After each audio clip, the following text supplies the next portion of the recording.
Hey everybody, welcome to Saturday Scares with Kyle. I'm your host Kyle Goethe from GoatFilmReviews.com and the Kyle and Nick on Film YouTube channel, which you're currently watching right now. So go ahead and like and subscribe down there.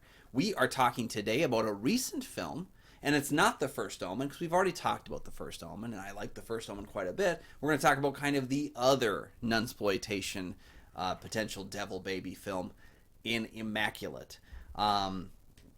This movie is directed by Michael Mohan, who did The Voyeurs, and the reason why he's involved in the film is actually because of its lead star, Sydney Sweeney. This movie was originally developed back in 2014, but went into development hell.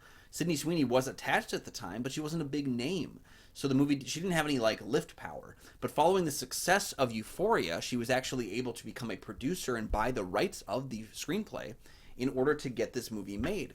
She was the one who negotiated apparently with Neon to get it in there. And she got her director from The Voyeurs, Michael Mohan, to direct the film. Basically, you're following a nun sister, Cecilia, played by Sweeney, who arrives at her new convent to do work, do the Lord's work. And while she's there, she becomes pregnant. They check her body out in a kind of a creepy scene that kind of epitomizes what this movie's main problem and sometimes its strength is. And they find that she has not, scientifically speaking, had sex. And so they have to believe that she is a virgin who is experiencing an immaculate conception. They basically keep her in holding for the 9 months until she's able to give birth, and she basically tries to escape from that because she doesn't sense that this baby is what they think it is. So I think there's a strength to this movie's speed in that it is really racing to the finish line. But at the times, it's at a very distinct detriment. They flush over so many sequences in this film. They run from beginning to end. This is 89 minutes, and I think it has 2 hours worth of story, but they are just racing to get to the end, which is inherently not a terrible thing, but we have large jumps in time. A pregnancy is 9 months, and we jump months at a time from one scene to another that I think doesn't really give us much of Cecilia's character and what she's going through as the 9 month ingestion period takes place. And I think that's kind of crazy that we would ignore that, because a bulk of the part of being pregnant and not knowing what kind of child you're going to have is that 9 months of terror, is that 9 months of uncertainty. And I think it does call to mind certain fears about parenting, about having a child, in kind of a lot of ways similar to The Brood from David Cronenberg or Eraserhead from David Lynch. And I think those ideas are very, very interesting. It's seeing that modern nunsploitation that I think we're starting to see films like, was it Benedetta, I believe it was, as well as The First Omen. We're starting to see more nuns in film. And of course, The Nun, parts 1 and 2, or how the nun appears in The Conjuring 2. We've seen a lot of scary nuns in movies. And this kind of goes back to a number of frightening nun films. Maybe even is it Black Narcissus? Yeah, Black Narcissus, which is not inherently a horror film, but has some horrific things that are in it. I would also liken it to films from The Devils from Ken Russell. There's a lot of creepy nun horror out there, and I think this one does have some really great tension to it.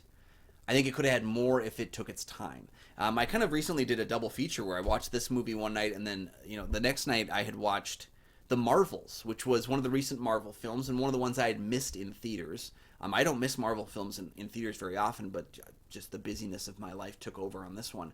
We finally got a chance to watch The Marvels, and I realized as I was watching that film, these two movies have the same core problem. And while I like enough of both of them, enough to recommend it, it's almost like they just can't wait to get the movie done with.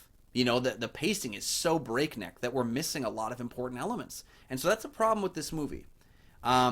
Is it a problem where I can't recommend it? No, I still think it is a very engaging and fun horror movie. It's just a little bit less involved with the greater horror at play. The First Omen, I don't want to keep comparing the two, but The First Omen takes its time, builds that horror, and I like that both films take different approaches to it. I wish that this one had taken its time a little bit more. It is partially shot at the Villa Parisi in Italy, which you may recognize that location because it was also featured in Andy Warhol's Blood for Dracula, as well as A Bay of Blood. So you've seen that location before a few times.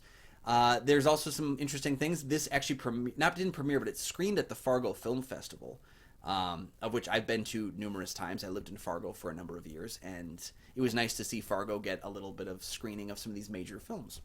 So overall, I think Immaculate is good. I think it had the potential to be great.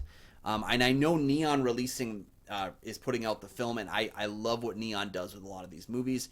They are great at marketing. They are great at uplifting these smaller stories. They just recently released Longlegs. Neon does a great job with getting this movie out there, and I did find it to be an engaging, horrific experience. I just wish that they had slowed down, because what this movie is crescendoing to at the ending is pretty intense, and it's not what I expected to happen. But I think it would make an interesting play along with The First Omen, along with films like Rosemary's Baby, along with the other films I mentioned previously as well. Nunsploitation is kind of coming back in a big way, and I'm here for it. So I liked Sydney Sweeney's lead performance. I liked a lot of the supporting cast, and in fact, you got to call it Dora Romano, who plays the Mother Superior in this film, because she's actually also in The First Omen. So she knew what was coming up. She knew Nunsploitation was becoming a thing, and she took on film roles in both. So, yes, I enjoyed Immaculate, just not as much as I would have hoped to. It's a flawed movie, but definitely a fun horror movie.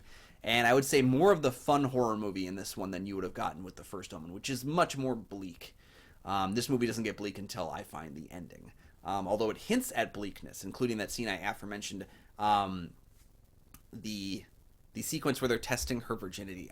Just the implications of someone doing that to a nun is horrific. It's disturbing. It's gross. That any people would perceive that they could check a nun's internal parts for that in order to prove that she's immaculately conceived. Again, the implications at play in Immaculate are fantastic.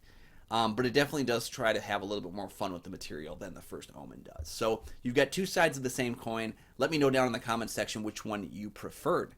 I'm a little bit more the First Omen person, but Immaculate was more fun than I expected it to be. So let me know in the comment section what you thought, and make sure you like and subscribe down there. There are 2 free things you can do that help support the channel immensely. Thank you for joining me for another episode of Saturday Scares with Kyle. Share your thoughts down below about Immaculate, and we'll talk about it down there. And then join us next time. We're going to be talking about another recent film that I gave a little rewatch to. The movie that's been deemed as not Jason on a boat, but Dracula on a boat. We're talking The Last Voyage of the Demeter next time. Join us.